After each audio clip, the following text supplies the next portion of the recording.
This is a continuation of The Hour of the Dragon, also known as Conan the Conqueror, by Robert E. Howard, comprising parts 14 through 16. Part 14. The Black Hand of Set. Conan woke from a sound sleep as quickly and instantly as a cat, and like a cat he was on his feet with his sword out before the man who had touched him could so much as draw back. "What word, Publio?" demanded Conan, recognizing his host.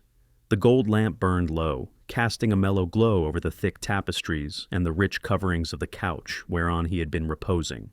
Publio, recovering from the start given him by the sudden action of his awakening guest, replied, "The Zingaran has been located. He arrived yesterday at dawn. Only a few hours ago he sought to sell a huge, strange jewel to a Shemitish merchant, but the Shemite would have naught to do with it. Men say he turned pale beneath his black beard at the sight of it, and closing his stall, fled as from a thing accursed." "It must be Beloso," muttered Conan, feeling the pulse in his temples pounding with impatient eagerness. "Where is he now?" "He sleeps in the house of Servio." "I know that dive of old," grunted Conan. "I'd better hasten before some of these waterfront thieves cut his throat for the jewel." He took up his cloak and flung it over his shoulders, then donned a helmet Publio had procured for him. "Have my steed saddled and ready in the court," said he. "I may return in haste. I shall not forget this night's work, Publio." A few moments later, Publio, standing at a small outer door, watched the king's tall figure receding down the shadowy street. "Farewell to you, Corsair," muttered the merchant. "This must be a notable jewel, to be sought by a man who has just lost a kingdom. I wish I had told my knaves to let him secure it before they did their work. But then, something might have gone awry. Let Argos forget Amra, and let my dealings with him be lost in the dust of the past. In the alley behind the house of Servio, that is where Conan will cease to be a peril to me." Servio's house, a dingy, ill-famed den, was located close to the wharves, facing the waterfront. It was a shambling building of stone and heavy ship beams, and a long, narrow alley wandered up alongside it.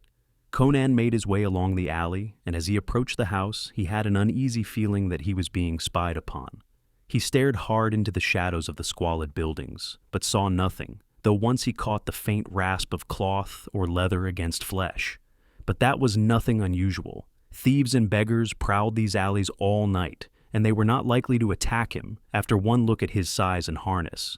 But suddenly a door opened in the wall ahead of him, and he slipped into the shadow of an arch. A figure emerged from the open door and moved along the alley, not furtively, but with a natural noiselessness like that of a jungle beast. Enough starlight filtered into the alley to silhouette the man's profile dimly as he passed the doorway where Conan lurked. The stranger was a Stygian.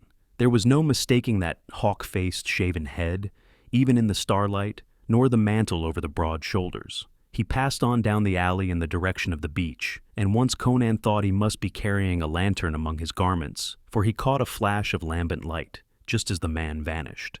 But the Cimmerian forgot the stranger as he noticed that the door through which he had emerged still stood open. Conan had intended entering by the main entrance and forcing Servio to show him the room where the Zingaran slept. But if he could get into the house without attracting anyone's attention, so much the better. A few long strides brought him to the door, and as his hand fell on the lock, he stifled an involuntary grunt. His practiced fingers, skilled among the thieves of Zamora long ago, told him that the lock had been forced, apparently by some terrific pressure from the outside that had twisted and bent the heavy iron bolts, tearing the very sockets loose from the jambs. How such damage could have been wrought so violently without awakening everyone in the neighborhood Conan could not imagine, but he felt sure that it had been done that night. A broken lock, if discovered, would not go unmended in the house of Servio, in this neighborhood of thieves and cutthroats. Conan entered stealthily, poniard in hand, wondering how he was to find the chamber of the Zingaran. Groping in total darkness, he halted suddenly. He sensed death in that room, as a wild beast senses it, not as peril threatening him, but a dead thing, something freshly slain. In the darkness, his foot hit and recoiled from something heavy and yielding. With a sudden premonition, he groped along the wall until he found the shelf that supported the brass lamp with its flint, steel, and tinder beside it. A few seconds later, a flickering, uncertain light sprang up, and he stared narrowly about him.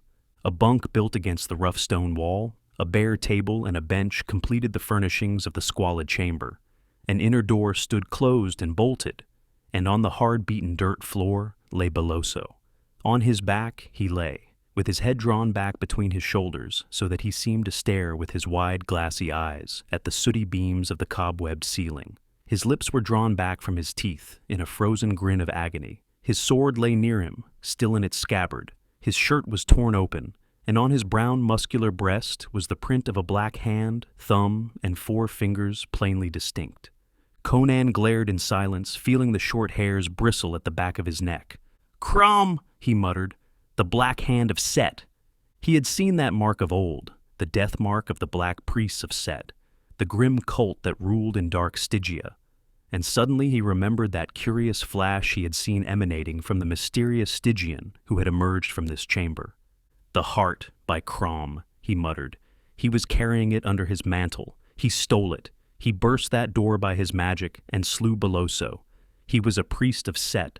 A quick investigation confirmed at least part of his suspicions. The jewel was not on the Zingaran's body.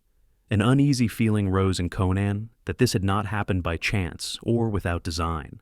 A conviction that the mysterious Stygian galley had come into the harbor of Messantia on a definite mission. How could the priests of Set know that the heart had come southward? Yet the thought was no more fantastic than the necromancy that could slay an armed man by the touch of an open, empty hand. A stealthy footfall outside the door brought him round like a great cat.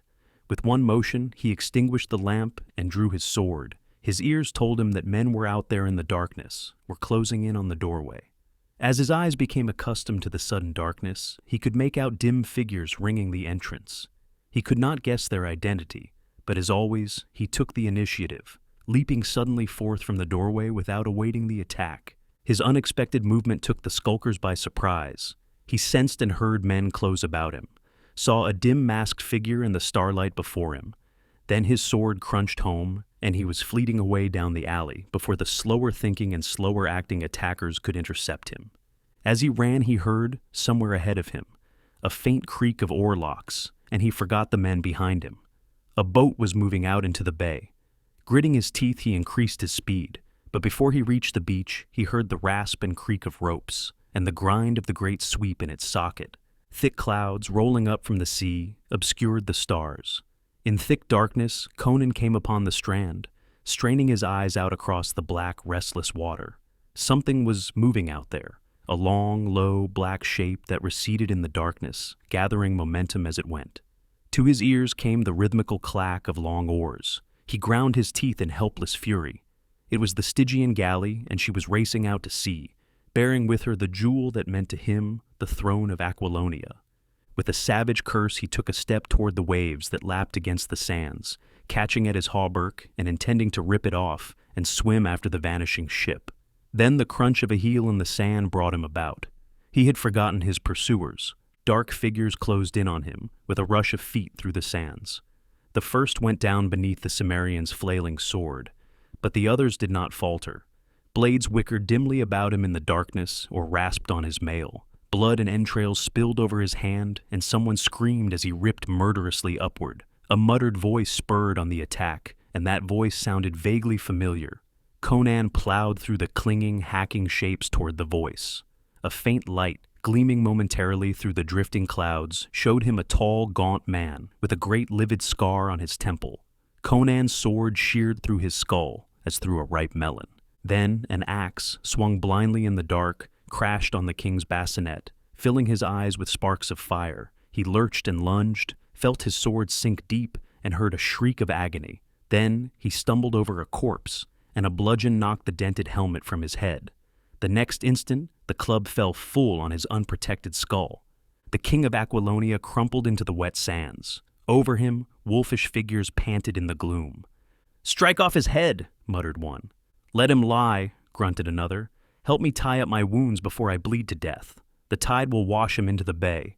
See, he fell at the water's edge. His skull split. No man could live after such blows." "Help me strip him," urged another. "His harness will fetch a few pieces of silver. And haste. Tiberio is dead, and I hear seamen singing as they reel along the strand.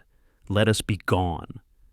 There followed hurried activity in the darkness, and then the sound of quickly receding footsteps. The tipsy singing of the seaman grew louder.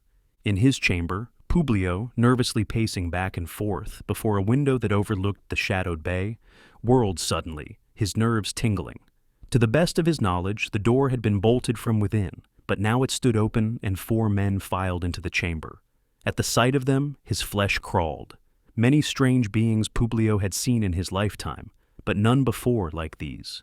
They were tall and gaunt, black-robed, and their faces were dim yellow ovals in the shadows of their coifs. He could not tell much about their features and was unreasoningly glad that he could not. Each bore a long, curiously modeled staff. "Who are you?" he demanded, and his voice sounded brittle and hollow. "What do you wish here?" "Where is Conan, he who was king of Aquilonia?" demanded the tallest of the 4 in a passionless monotone that made Publio shudder. It was like the hollow tone of a Khitan temple bell. "I do not know what you mean," stammered the merchant, his customary poise shaken by the uncanny aspect of his visitors. "I know no such man." "He has been here," returned the other with no change of inflection. "His horse is in the courtyard. Tell us where he is before we do you an injury." "Gabal!" shouted Publio frantically, recoiling until he crouched against the wall. "Gabal!" The 4 Khitans watched him without emotion or change of expression. "If you summon your slave, he will die," warned one of them, which only served to terrify Publio more than ever. "Gabal!" he screamed.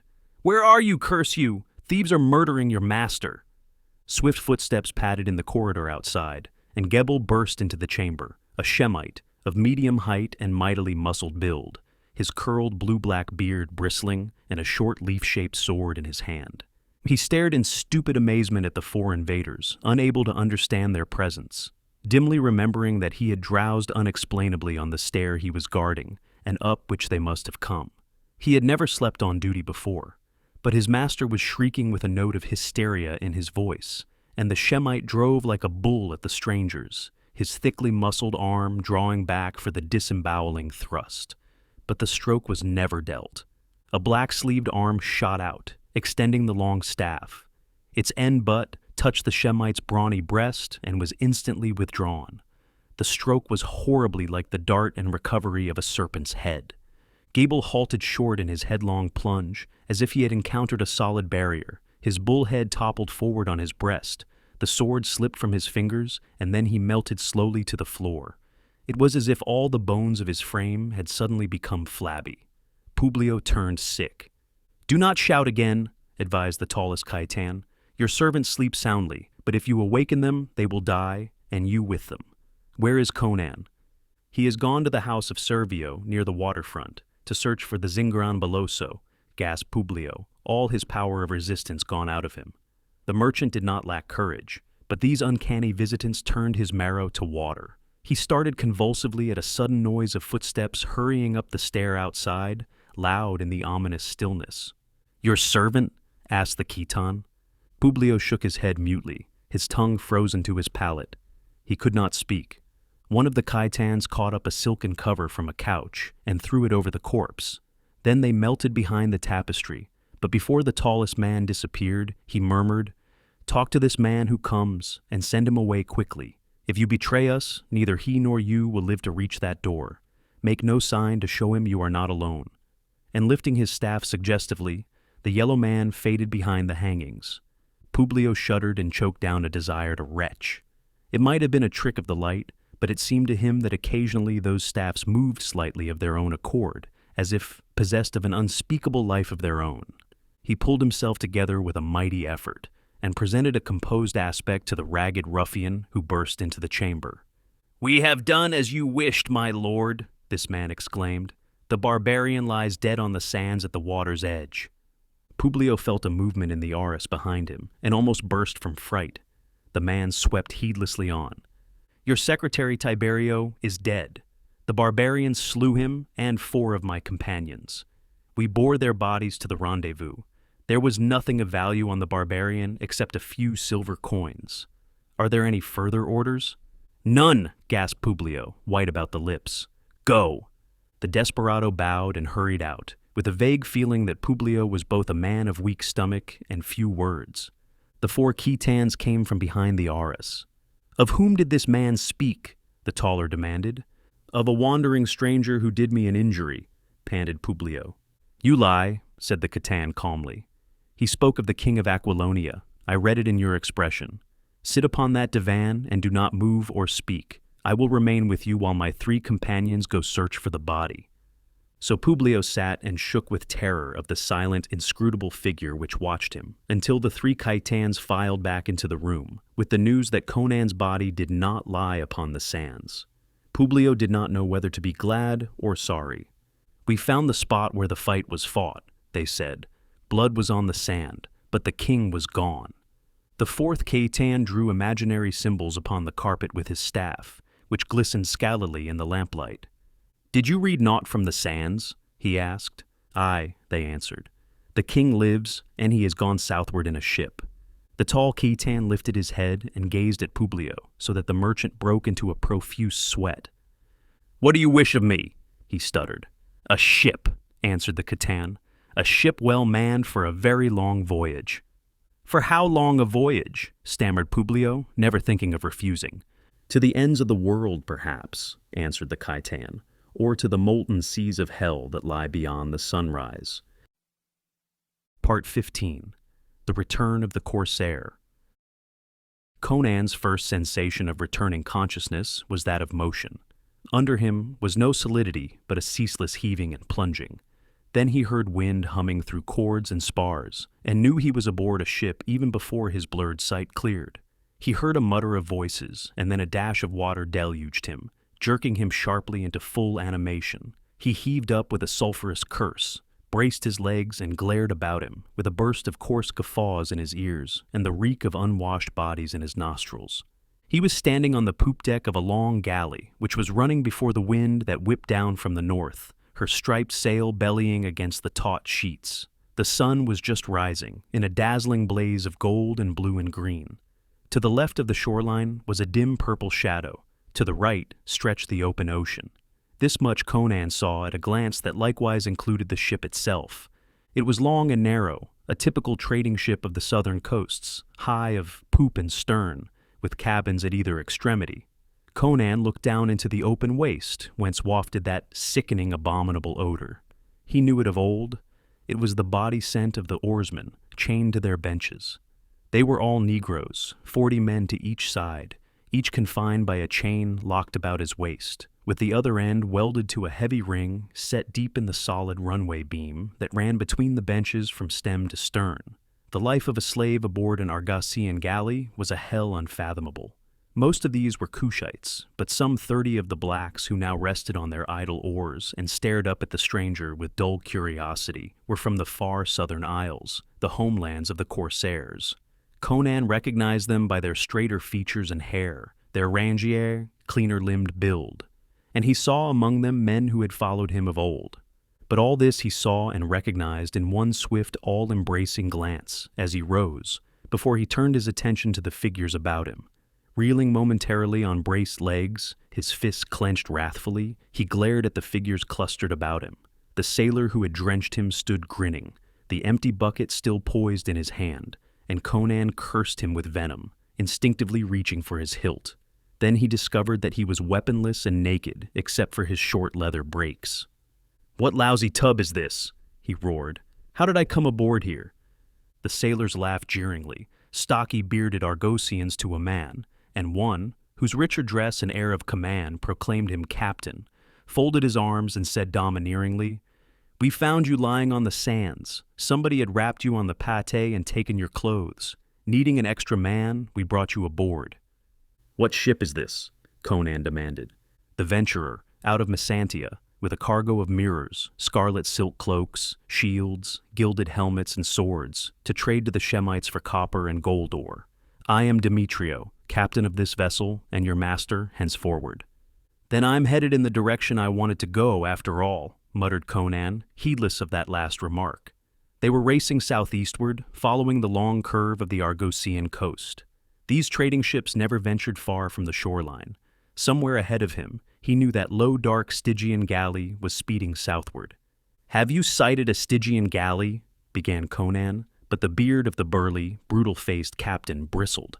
He was not in the least interested in any question his prisoner might wish to ask, and felt it high time he reduced this independent wastrel to his proper place. "Get forward!" he roared. "I've wasted time enough with you. I've done you the honor of having you brought to the poop to be revived, and answered enough of your infernal questions. Get off this poop. You'll work your way aboard this galley." "I'll buy your ship," began Conan, before he remembered that he was a penniless wanderer. A roar of rough mirth greeted these words, and the captain turned purple, thinking he sensed ridicule. "You mutinous swine," he bellowed, taking a threatening step forward, while his hand closed on the knife at his belt. "Get forward before I have you flogged. You'll keep a civil tongue in your jaws, or by Mitra, I'll have you chained among the blacks to tug an oar." Conan's volcanic temper, never long at best, burst into explosion. Not in years, even before he was king, had a man spoken to him thus and lived. "Don't lift your voice to me, you tar-breeched dog," he roared in a voice as gusty as the sea wind, while the sailors gaped dumbfounded. "Draw that toy and I'll feed you to the fishes." "Who do you think you are?" gasped the captain. "I'll show you," roared the maddened Cimmerian, and he wheeled and bounded toward the rail, where weapons hung in their brackets. The captain drew his knife and ran at him, bellowing, but before he could strike, Conan gripped his wrist with a wrench that tore the arm clean out of the socket. The captain bellowed like an ox in agony, and then rolled clear across the deck as he was hurled contemptuously from his attacker. Conan ripped a heavy axe from the rail and wheeled cat-like to meet the rush of the sailors. They ran in, giving tongue like hounds, clumsy-footed and awkward in comparison to the pantherish Cimmerian. Before they could reach him with their knives, he sprang among them, striking right and left, too quickly for the eye to follow, and blood and brains spattered as two corpses struck the deck. Knives flailed the air wildly as Conan broke through the stumbling, gasping mob and bounded to the narrow bridge that spanned the waist from poop to forecastle, just out of reach of the slaves below. Behind him, the handful of sailors on the poop were floundering after him, daunted by the destruction of their fellows, and the rest of the crew, some 30 in all, came running across the bridge toward him, with weapons in their hands. Conan bounded out on the bridge and stood poised above the upturned black faces, axe lifted, black mane blown in the wind. "Who am I?" he yelled. "Look, you dogs! Look, Ajonga, Yasunga, Laranga, who am I?" And from the waist rose a shout that swelled to a mighty roar. "Amra! It is Amra! The lion has returned!" The sailors who caught and understood the burden of that awesome shout paled and shrank back, staring in sudden fear at the wild figure on the bridge. Was this in truth that bloodthirsty ogre of the southern seas who had so mysteriously vanished years ago, but who still lived in gory legends? The blacks were frothing crazy now, shaking and tearing at their chains and shrieking the name of Amra like an invocation. Kushites who had never seen Conan before took up the yell. The slaves in the pen under the after cabin began to batter at the walls, shrieking like the damned. Demetrio, hitching himself along the deck on one hand and his knees, livid with the agony of his dislocated arm, screamed, "In and kill him, dogs, before the slaves break loose." Fired to desperation by that word, the most dread to all galleymen, the sailors charged onto the bridge from both ends. But with a lion-like bound, Conan left the bridge and hit like a cat on his feet on the runway between the benches. "Death to the masters!" he thundered, and his axe rose and fell crashingly full on a shackle chain, severing it like matchwood. In an instant, a shrieking slave was free, splintering his oar for a bludgeon. Men were racing frantically along the bridge above, and all hell and bedlam broke loose on the venturer.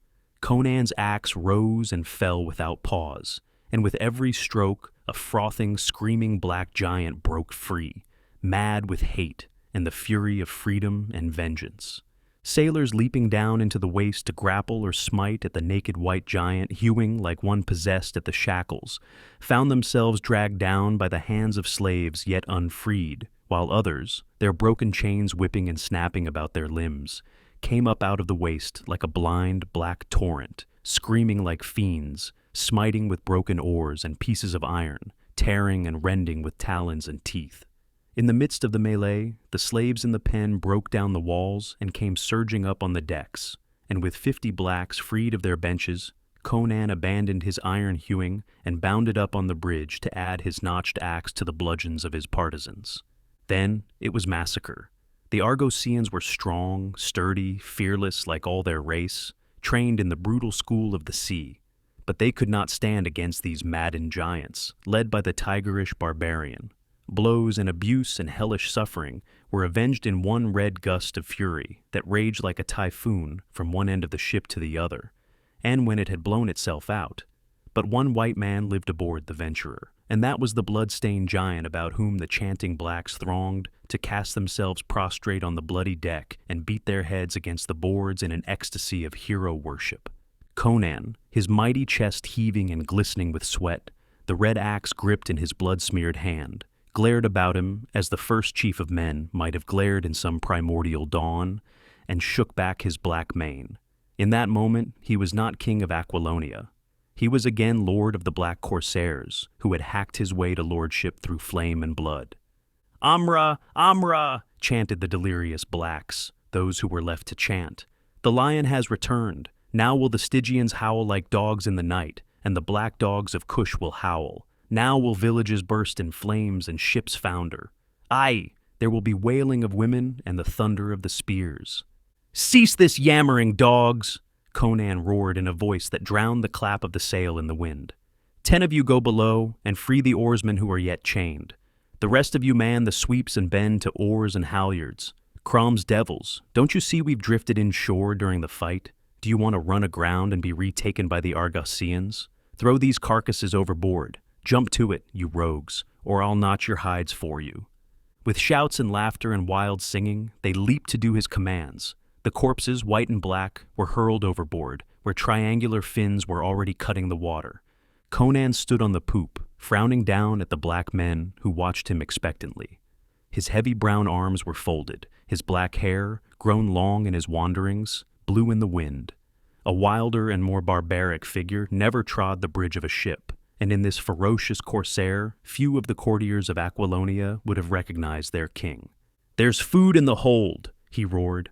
"Weapons in plenty for you, for this ship carried blades and harness to the Shemites who dwell along the coast. There are enough of us to work ship, aye, and to fight. You rode in chains for the Argosian dogs. Will you row as free men for Amra?"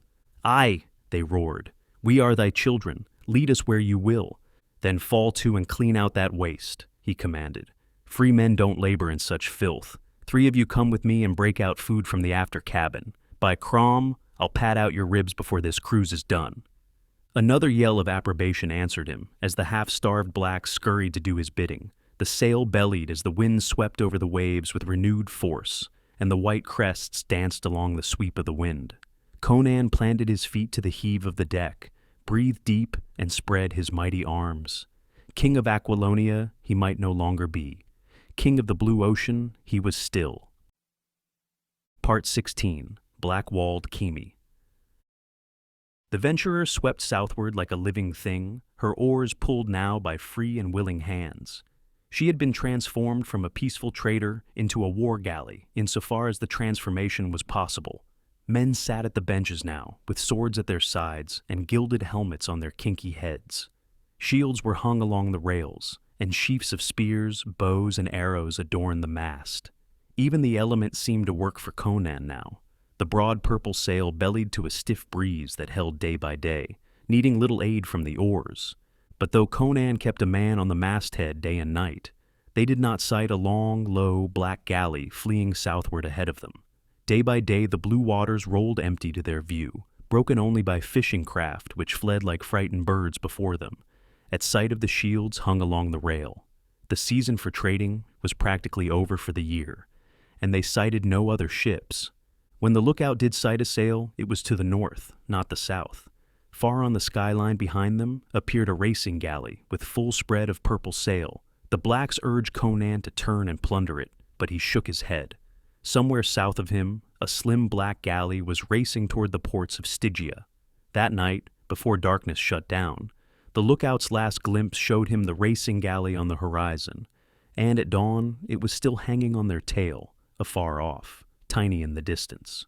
Conan wondered if it was following him, though he could think of no logical reason for such a supposition. But he paid little heed. Each day that carried him farther southward filled him with fiercer impatience. Doubts never assailed him.